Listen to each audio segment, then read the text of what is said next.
काही वेळेला आपल्याला नाश्ता करण्यासाठी वेळ नसतो किंवा कंटाळा आलेला असतो, तेव्हा आपण सकाळी चहासोबत खारी बिस्किट किंवा ब्रेड असा आपण पर्याय निवडतो.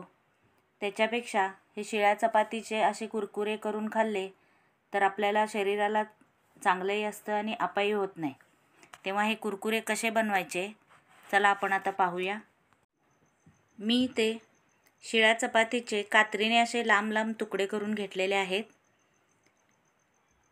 कात्रीने तुकडे करून घ्यायचे. आता इथे तेल तापायला ठेवलेलं आहे. तेल कडलेलं आहे.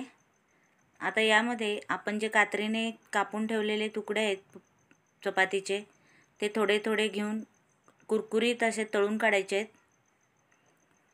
चांगले तांबूस असे तळून काढायचे. सगळे चपातीचे तुकडे आपण हे तळून काढलेले आहेत. हे असे चांगले कुरकुरीत असे तळून काढायचे आहेत. आता याच्यावर मीठ घालायचं आहे. थोडं मीठ घालायचं सुरुवातीला, कारण चपातीमध्येही मीठ असतं. थोडं मिरची पावडर भुरभुरायची. तुमच्या तिखटानुसार तुम्ही मिरची पावडर घाला. आणि थोडा चाट मसाला भुरभुरायचा आहे. चाट मसाला टाकल्यानंतर हे एकसारखं असं हलवायचं आहे खालीवर, म्हणजे सगळीकडे सगळा मसाला लागेल.